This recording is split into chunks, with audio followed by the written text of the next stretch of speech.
भगवान वेदव्यास लिखते हैं कि एक ऐसी कथा सुनाने के लिए जा रहे हैं, यदि आपको ऐसा लगता है कि गर्भ में बेटी है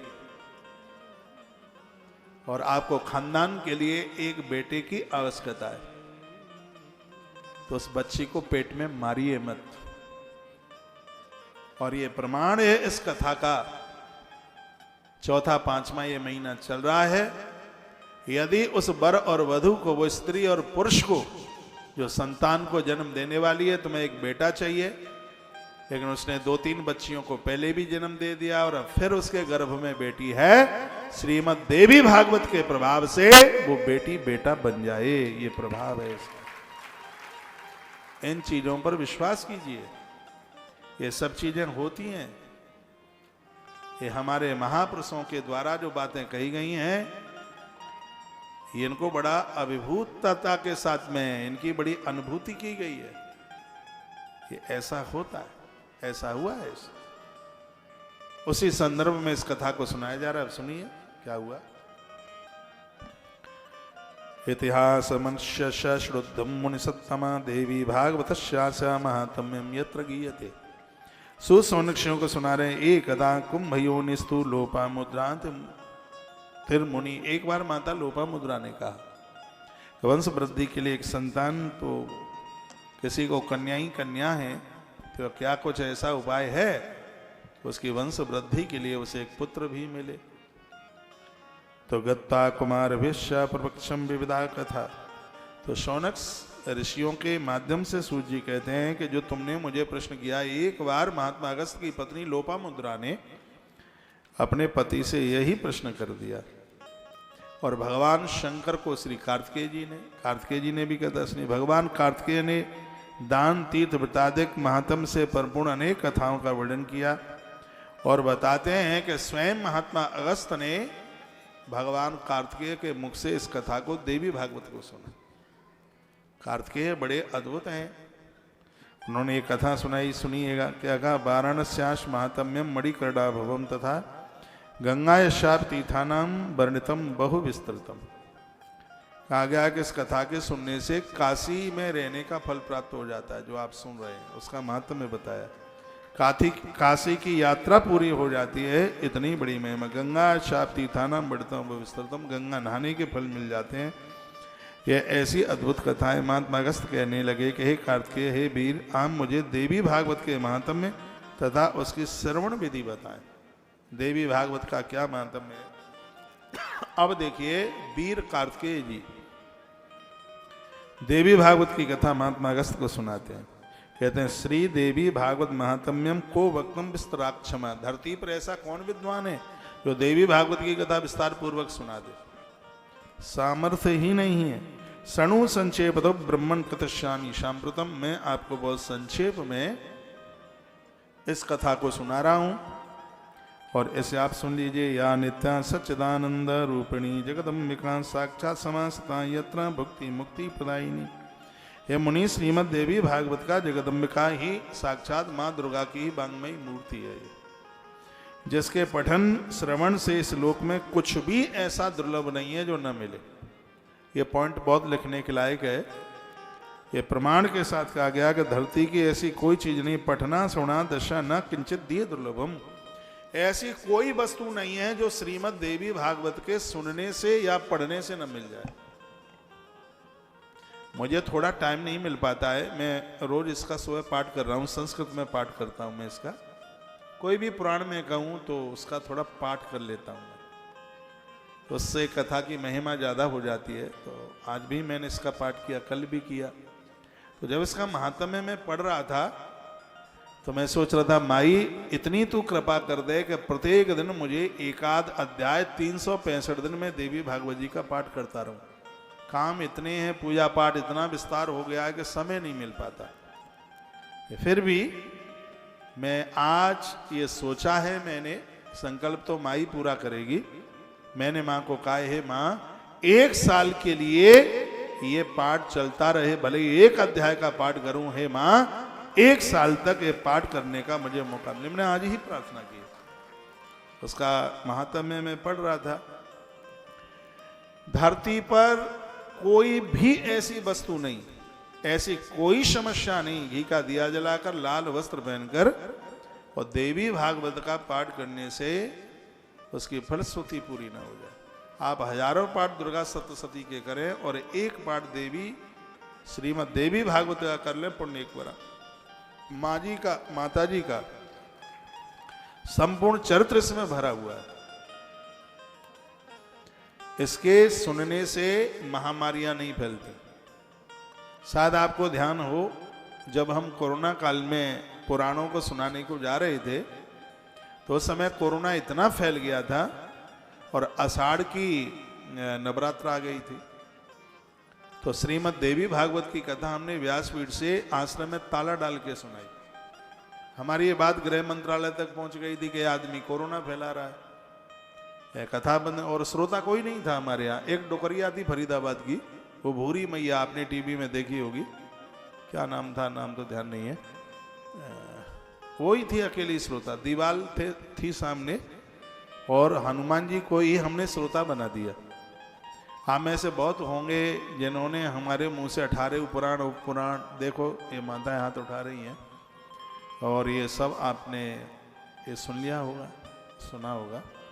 जिस समय कोरोना बहुत ज़्यादा फैला हुआ था तब हमने ये संकल्प लिया कि श्रीमद् देवी भागवत की कथा सुनानी है।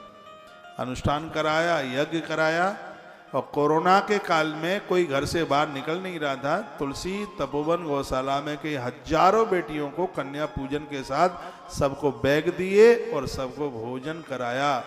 जहाँ 2 लोग भी पास पास नहीं बैठते थे, वहाँ हजारों बेटियां, अगल बगल में गांव थे, ट्रैक्टर भर भर करके आए। तो उसका ये प्रभाव हम आपको बता रहे हैं। जब ये श्रीमद् देवी भागवत की जो कथा हुई, उसके बाद में जो रौनक लगी, आश्रम के जो काम हुए, जो सेवा का काम हुआ, ये परिणाम श्रीमद् देवी भागवत के थे। ये मैंने पूर्व में भी ये चर्चा की। मुझे एक बार पूछा गया, महाराज जी कम समय में ये सब ऐसे कैसा हो गया? मैंने कहा ये माई की कृपा रही है। पुराण तो हमने सब सुना दिए, लेकिन जब देवी भागवत की कथा सुना करके जब हम आगे बढ़े तो सच यही है कि पीछे मुड़ करके नहीं देखना पड़ा। ये प्रभाव माई का है। ये माता चारों पुरुषार्थ दे देती है। ददात वित्तम पुत्रांश मतिम धर्मे गतिम स्वाम। ये इसकी कृपा है। किसी भी देवता का काम माई के बिना नहीं बना। महिषासुर ने इतना अन्याय, इतना अतिक्रमण कि लोग परेशान, देवता तो गुफाओं में घुस गए थे जाके, इतनी परेशानी थी। देवराज इंद्र वरुण ब्रह्मा ये छिपके छिपके महात्मा कात्यायन के पास आए और महात्मा कात्यायन को कहा, गुरुदेव हम बहुत कष्ट में हैं, कृपा कर दो। देव रो पड़े, कहा हमारे स्थान खाली हो गए, महिषासुर ने इतना अतिक्रमण किया है। महात्मा की भी आंख में आंसू आ गए और 3 दिन ऐसी स्तुति महात्मा कात्यायन ने की कि अष्टमी की आधी रात्रि को मां भगवती जगदम्बा प्रकट हो गई। नाम कात्यायनी हुआ और नवमी के ठीक दोपहर में उसने महिषासुर को खत्म कर दिया। महिषासुर खत्म हुआ। जो काम देवताओं से नहीं हुआ वो काम माई ने किया, मां जगदम्बा ने किया। इसके प्रति पूरी श्रद्धा हो।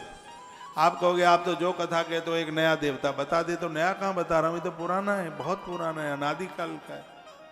मैंने तो 5 देवताओं से ज्यादा बात ही कहां करी है। मैंने तो 500 देवताओं की बोलाई कहां है आपको। मैंने कहा गणेश को पूजो, दुर्गा जी को पूजो, भगवान नारायण को पूज लो, सूर्य भगवान और महादेव, 5 देव रक्षा करे हैं। 5 देव पंचदेव पूजा में आते हैं। फिर जो आप संभाल लें सो संभाल लें।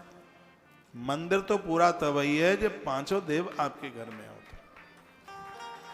माई के बिना तो कुछ नहीं होता। एक विदेशी डॉक्टर ने लिखा था, और उस समय मेरी स्टडी चल रही थी, शास्त्री का पहला वर्ष था मेरा विद्यार्थी काले ही था। पढ़ाई तो हम लोगों ने भगवत कृपा से, माई की कृपा से खूब की है।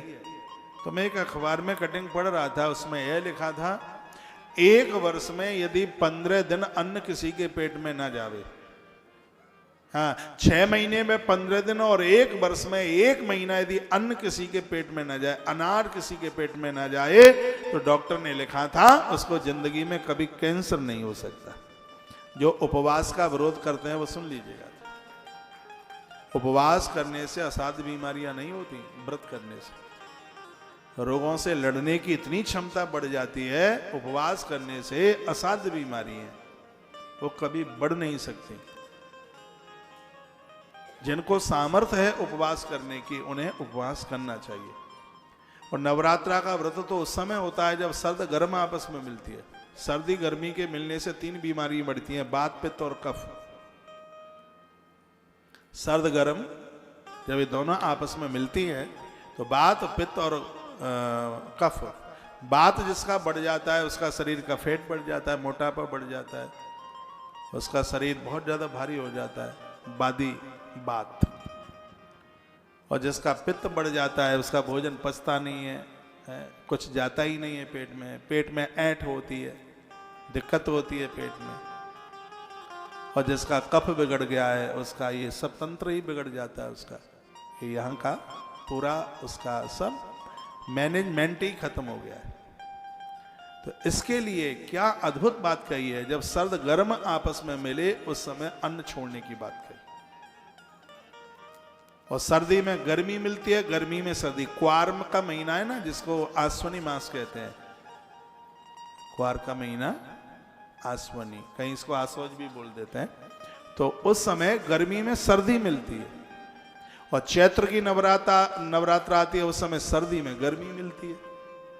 तो ऐसे समय में ये बीमारी बढ़ती है, डॉक्टरों की बल्ले बल्ले हो जाती है। सीजन चलता है बीमारियों का, बेड पैदा नहीं होते। और आपको यदि ध्यान हो, कोरोना भी उसी समय में आया जिस समय सर्दी और गर्मी दोनों आपस में मिल रहे थे। भारत में तो तभी आया, और नवरात्रा का ही दिन था जिस दिन मोदी जी ने कहा दिए जलाओ। एक आध दिन पहले की बात होगी, या एक आध दिन पहले की बात होगी।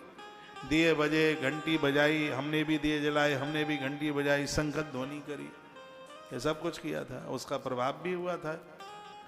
तो यह बीमारी है, जितनी ये बीमारियां आई उसी समय ये पनपती हैं, बेड नहीं मिलते। मैं कहूंगा यदि आप में सामर्थ्य है, आप पूरे वर्ष के व्रत ना कर पाए तो क्वार की नवरात्रा और चैत्र की नवरात्रा बिना व्रत के रहिए मत, बीमारी नहीं बढ़ेगी बिल्कुल। उस समय अनाज पेट में ना जाए। भगवान ने बहुत बड़ी कृपा करी है। और ऐसे ही पता नहीं कैसे, मुझे भी नहीं पता कि मैंने संकल्प ले कैसे लिया कि मैं अन्न नहीं खाऊंगा। बाद में मैंने खूब सोचा, लेकिन वो व्यासपीठ से ऐसा अनाउंस हो गया। गौ माता तो मैं रोटी खाना शुरू कर दूं तो भी संकल्प पूरा हो जाएगा, लाखों गैया हो जाएंगे। लेकिन अनाज छोड़ने का मतलब अब मेरी समझ में आ गया है, परमात्मा एक लंबे समय तक हमसे सेवा लेना चाहता है। अनाज छोड़ने से शरीर स्वस्थ है। थोड़ी कमजोरी का तो एहसास होता है, क्योंकि अनाज की जरूरत ना होती तो बनाई क्यों, गेहूं, चावल, दाल ये क्यों बनाई। मुझे 6 साल हो गए, धोखे से भी दाल जीभ पर नहीं पहुंची, धोखे से भी अनाज जीभ पर नहीं पहुंचा। इस कलयुग में मैंने तो ग्रंथों में पढ़ा है, सुनिए, मैंने ये ग्रंथों में पढ़ा है कि सतयुग में प्राण हड्डियों में रहते थे, त्रेता में प्राण मांस में रहते, द्वापर में प्राण चमड़ी में रहते, लेकिन कलयुग में तो प्राण अन्न में रहते हैं। अन्न नहीं छूटता। मैं अपनी कोई महिमा का गायन नहीं कर रहा हूं, भगवान मुझे माफ करे। क्या तुम मुझे कमरे में देखने के लिए आ रहे हो मैं 4 रोटी बैठ के खा लूं तो? और ना मैं ऐसी कोई छाप छोड़ने के ऊपर किसी का महाराज ने अन्न छोड़ दिया है, मैंने छोड़ नहीं दिया है, ये तो भगवान ने छुड़वा दिया है कुछ विशेष करने के लिए। खाना तो बहुत है, मेरे तो दिमाग में भी नहीं आता कि मुझे खाना खाना है, मुझे अन्न खाना है, दिमाग में भी नहीं आता।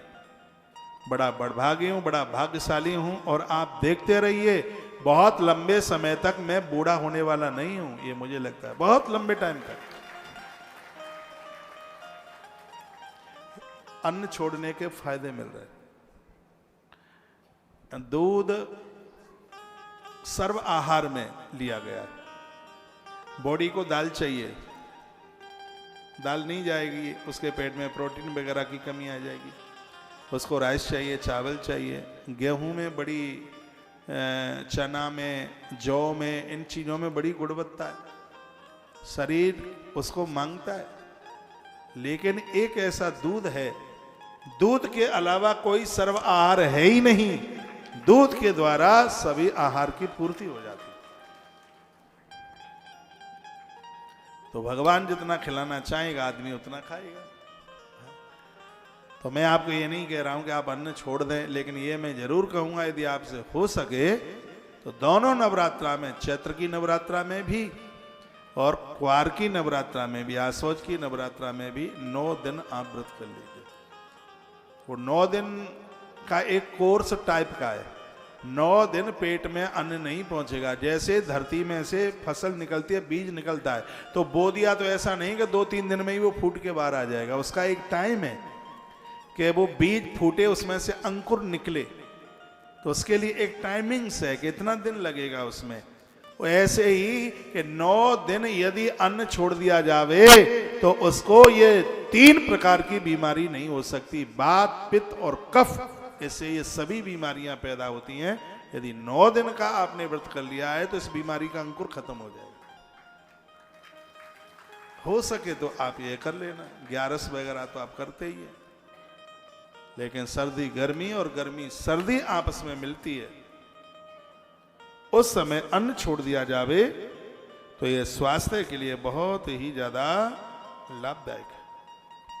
एक बात जयकारा लगाइए, बोलो बांके बिहारी लाल की जय।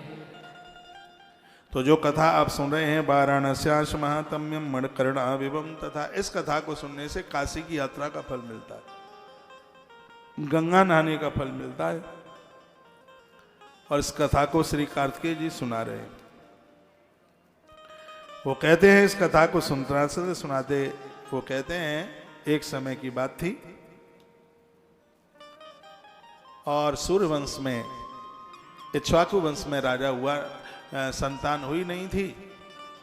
तो बताते हैं कि इस सूर्यवंश में श्राद्धदेव मनु जी के यहाँ श्री श्राद्धदेव मनु जी ने संतान प्राप्ति के लिए एक यज्ञ किया। गुरुदेव ने, वशिष्ठ जी ने अनुष्ठान कराया और उसमें संकल्प लिया गया था कि इसमें एक बेटा मिल जाए वंश वृद्धि के लिए। अनुष्ठान को बहुत ठीक से पूरा किया गया, सब विधिवत व्यवस्थाएं की गई, लेकिन हुआ यह कि बेटा तो नहीं हुआ, बिटिया जरूर हो गई। सुनिए, बेटी हो गई। गुरुजी वहां थे ही। गुरुजी ने कहा कि हमने तो बेटा चाहा, लेकिन ये बेटी इला नाम की बेटी हो गई, ये ग्रंथ में लिखा है। गुरुदेव हमने तो चाहा नहीं। सुनिए माताओं, तो गुरुदेव वशिष्ठ ने क्या कहा, पुरुषों से ज्यादा माताओं की भगवान सुनता है। भाई बिल्कुल पक्का है, पुरुषों से ज्यादा मात शक्ति की परमात्मा ज्यादा सुनता है। ये बिटिया को बैठा हुआ, इसको नजर लग जाएगी, बहुत मलूक है, प्यारी है बेटा। तो भगवान व्यास लिखते हैं, उन्होंने कहा कि गुरुदेव वशिष्ठ ने कहा था कि तुम तो बेटा चाहते थे, लेकिन जो तुम्हारी घरवाली थी, तुम्हारी पत्नी थी, उसने कन्या का संकल्प लिया। माताओं को बेटियां बड़ी अच्छी लगती हैं। हाँ, ऐसा नहीं है कि पिता को अच्छी न लगती हो, बस पिता थोड़ा एहसास नहीं होने देता किसी। पिता बहुत बेटियों को चाहता है, ऐसी बात नहीं है। तो माँ ने ये सोचा था कि मेरा हाथ बटाएगी, हे परमात्मा आप हमें बेटी दे दो। तो वो यज्ञ के प्रभाव से वो बेटी ने जन्म ले लिया। तो अब श्राद्धदेव मनु बड़े दुखी थे, कहा हमें तो बेटा चाहिए था, लेकिन तपस्वी महात्मा था, उन्होंने उसी बेटी को सुधुम्न नाम का बेटा बना दिया। सुधुम्न नाम का बेटा बनाया। एक दिन वो सुधुम्न नाम का जो बालक था, लिखा है मृगयार्थम वनम यातो ये मारवीय सैंदवम, वन आखेट के लिए वो वन में सिंध सोबीर घाटी की तरफ पहुंचना हुआ। उस जमीन को, भूमि को ऐसा श्राप लगा हुआ था कि यहाँ जो भी कोई पुरुष आएगा वो स्त्री बन जाएगा। तो जैसे उस राजकुमार ने उसमें अंदर प्रवेश किया उस वन में, तो वहां के श्राप के प्रभाव से जो सुधुम्न नाम के राजकुमार थे वो तत्काल स्त्री बन गए। स्त्री बन गए। जब वो लौट करके आ रहे थे, शाम का वक्त था, तो रास्ते में चंद्रमा का पुत्र मिल गया जिसका नाम था बुद्ध, और बुद्ध ने उसके साथ विवाह कर लिया। उस स्त्री के साथ थे तो वो पुरुष स्त्री बन गए, विवाह कर लिया, एक बेटे का भी जन्म हो गया, नाम रखा गया पुरुरुवा। इधर श्राद्धदेव मनु जी के यहाँ कोई औलाद नहीं, वो बेटा था वो भी स्त्री बन गया, भटक गया, घर आया नहीं, तो पिता बड़ा परेशान है। लेकिन कहा जाता है गुरु मेहरबान तो चेला पहलवान। जीवन में गुरु का होना बहुत ज्यादा जरूरी है। गुरु एक समाधान की डायरी है, इधर उधर भटकने की जरूरत ही नहीं है। जीवन में एक गुरु हो और गुरु समाधान करता है, उसकी बात को विश्वास कर लें, समझ लें। ज्यादातर ऐसे गुरु लोग यही कहते हैं, तुम तो ये चाहते हैं आज पूछो तो आज ही पूरा हो जाए। खेत में बीज डाला तो उस फसल को भी 3 महीना लगता है, 4 महीना आने में। या आपने तो प्रश्न किया नहीं कि फल मिले नहीं, बस हाल ही हाथ पर आम उगा करके फल खाने को मिल जाए, फिर तो अच्छे वाले बढ़िया गुरु, नहीं तो फिर चलते राम हो। ऐसा ही ज्यादातर ऐसे होता है। थोड़ा समय लगेगा, टाइम लगेगा। ज्यादातर ऐसे गुरु लोग कहते हैं सब ठीक हो जाएगा। आप कहते हैं बस वो तो यही कह देते हैं सब ठीक हो जाएगा। उन्होंने कह दिया है सब ठीक हो जाएगा तो हो जाएगा, पक्का हो जाएगा। थोड़ा टाइम तो लग जाएगा लेकिन सब ठीक हो जाएगा। ज्यादातर से उनके मुंह से यही निकलता है सब ठीक हो जाएगा। तो बहुत ज्यादा रोए, गुरुजी ने कहा सब ठीक हो जाएगा। गुरुजी ने वशिष्ठ ने कह दिया, श्राद्ध मनु ने कहा कि मेरा बेटा गया अभी तक आया नहीं, वंश निर्वंश हो रहा है। गुरुजी ने कहा क्या हो गया, सब ठीक हो जाएगा, ये बोल दिया। अब पता लगाया उस बच्चे का, सुधुम्न का पता लगाया। 6 महीने तक लोग घूमते रहे, तब यह पता चला कि सुधुम्न स्त्री बन गए हैं और चंद्रमा के पुत्र बुध की पत्नी के रूप में। सूचना भेजी, समाचार भेजा और उस स्त्री को लाया गया। भगवान वशिष्ठ ने उसको पुनः पुरुष बनाने के लिए भगवान शंकर की आराधना की, भोलेनाथ की। भोलेनाथ प्रकट हो गए, का वरदान मांगिए। गुरुदेव वशिष्ठ ने कहा हमने बहुत आपके अभिषेक किए, हम आपके पुजारी हैं, इसलिए इस स्त्री को पुरुष बना दो। शंकर जी ने कहा कि 6 महीना पुरुष और 6 महीना स्त्री, इतना तो मैं बना सकता हूं, इससे ज्यादा नहीं हो सकता। तो गुरुदेव वशिष्ठ ने कहा तो ऐसा कोई उपाय बता दो, हम कौन सी पूजा करें जैसे हमेशा के लिए पुरुष बना रहे, स्त्री न बनना पड़े। तो गुरुदेव वशिष्ठ ने ये प्रश्न भगवान महादेव को कहा, आप कोई उपाय बता दें, कोई विशेष पूजा हो कोई तो आप बता दीजिए। तब कहा किसने, भगवान शंकर ने। भगवान शंकर ने कहा कि आप राजा रानी को श्रीमद् देवी भागवत की कथा सुना दो, मैया प्रसन्न होकर इसे हमेशा के लिए पुत्र बना दे। और ऐसा कहकर के शंकर अप्रकट हो गए, भगवान भोलेनाथ अंतर्ध्यान हो गए। ग्रंथाकार वर्णन करते हैं कि उस समय दिव्य नदी के किनारे कोई भी ग्रंथ की कथा हो, अनुष्ठान हो, सिद्ध हो जाता है। तो माँ भवानी की कृपा से हम भी गंगा माई के किनारे, गंगा कोई ज्यादा दूर नहीं है, नाक से कान जितना दूर है उतना यहाँ से गंगा मैया दूर है। हमारी आवाज गंगा माई के पास तक पहुंच रही है। तो उस समय भी नदी के किनारे गुरुदेव वशिष्ठ ने श्राद्ध देव मनु जी महाराज को और उनकी पत्नी को श्रीमद् देवी भागवत की कथा सुनाई। जैसे ही 9वें दिन को पूर्णाहुति हुई, मां भगवती अष्टभुजा रूप धारण करती हुई प्रकट हो गई। मैया ने कहा परम बुरी वरदान मांगो। राजा रो पड़े। राजा ने कहा मेरी माई, हे मेरी माँ, वंश रुकता है, घर में कोई संतान नहीं है, आप इस बधू को बेटा बना दो। मां भगवती जगदम्बा के दाहिने हाथ से एक दिव्य ज्योत निकली, जिसने उस राजकुमारी को स्पर्श किया और देखते ही देखते राजकुमारी राजकुमार के रूप में प्राकट्यता हो गई। यह प्रभाव है श्रीमद् देवी भागवत की कथा का। माता रानी की महिमा। देवी भागवतम नाम पुराणम परमोत्तमम, त्रिलोक्य जननी साक्षात गीयते यत्र शाश्वती। श्रीमद् देवी भागवत की जो कथा इतनी अद्भुत है भैया, ये वंश को निर्वंश नहीं होने देती। बेटियां ससुराल जाने से पहले श्रीमद् देवी भागवत की कथा सुन के जाएं, इससे अच्छा घर और वर मिलेगा। ससुराल में पहुंचकर अपने पति के संग बैठकर देवी भागवत की कथा सुने, इसके प्रभाव से अच्छी औलाद जन्म लेगी, अच्छे बच्चे जन्म लेंगे। इतना बड़ा अद्भुत प्रभाव है इसका। साक्षात समासता यत्न भुक्ति मुक्ति प्रदायिनी। ये कथा भुक्ति मुक्ति सब कुछ दे देती। आनंद कर देती है, बहुत आनंद होता है। माँ की कृपा से सब अच्छा, सब बढ़िया होता है।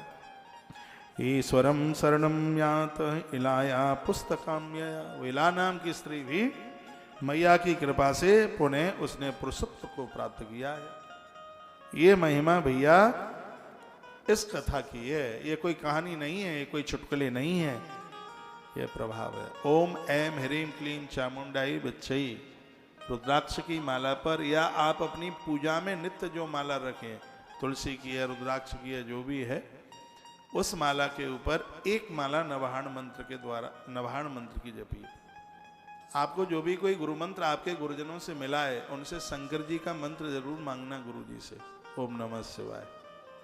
क्योंकि भगवान शंकर के बिना भक्ति नहीं मिलती। डिपार्टमेंट बटा है देवताओं का। मैं प्रमाण दे रहा हूं। जय पर कृपा करहि पुरारी, जय पर कृपा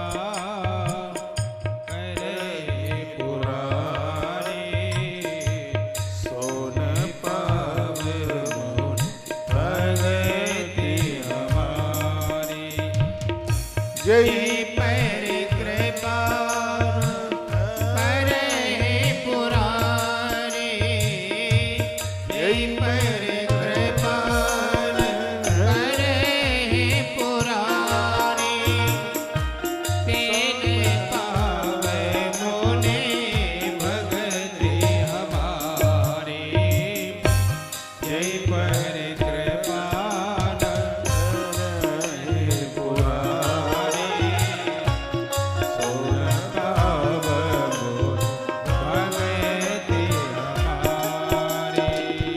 जय पर भगवान शंकर कृपा न करें, उन्हें भक्ति नहीं मिल सकती।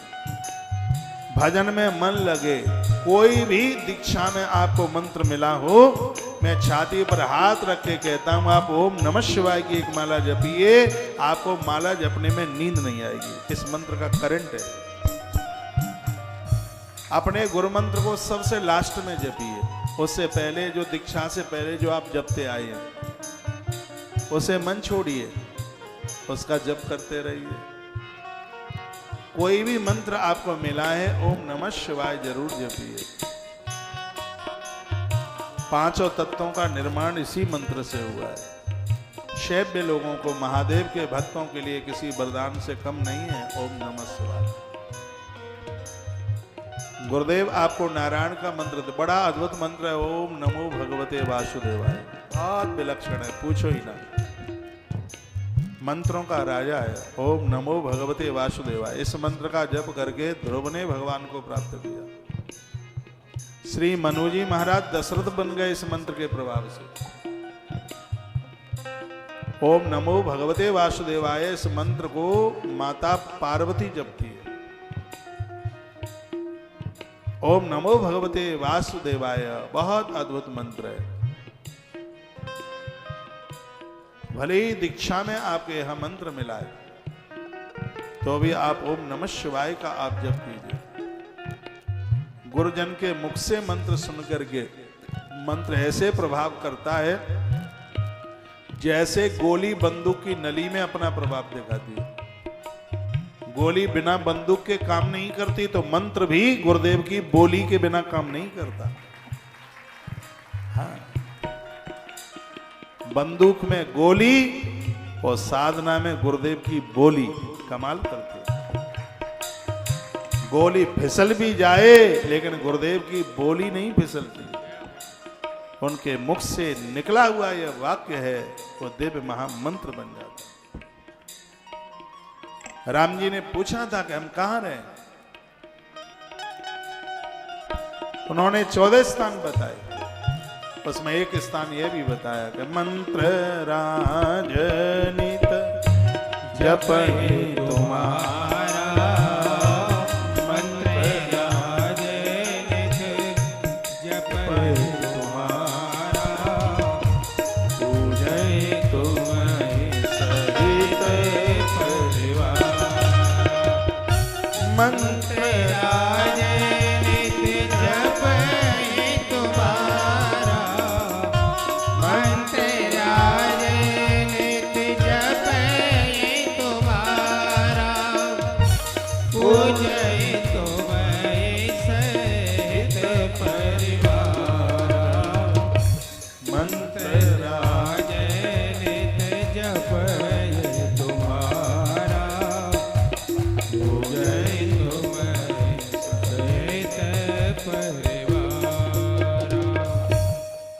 जो गुरुदेव के मुंह से मंत्र सुना जाता है वो मंत्र राज होता है, यानी वो मंत्रों का राजा होता है।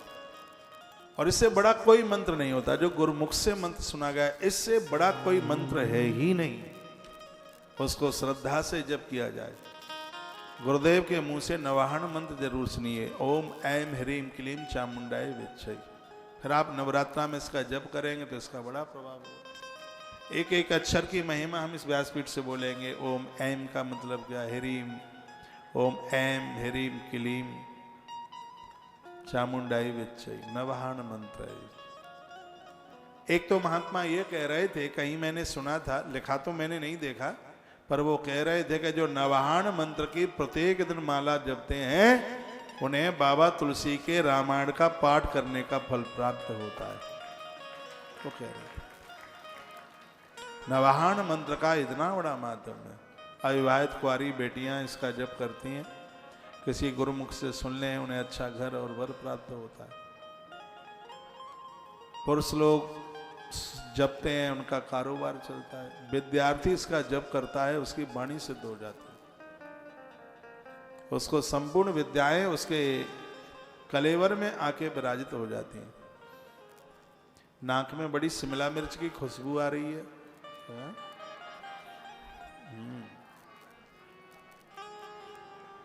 तो ये आप जपते रहिए। शंकर जी का मंत्र है, विशेष मंत्रों में से ओम नमो भगवते वासुदेवाय है ही विशेष।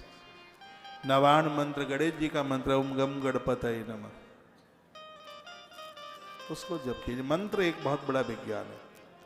साधक के लिए मंत्र ऐसे काम करता है जैसे हाथी को वश में करने के लिए अंकुश काम करता है।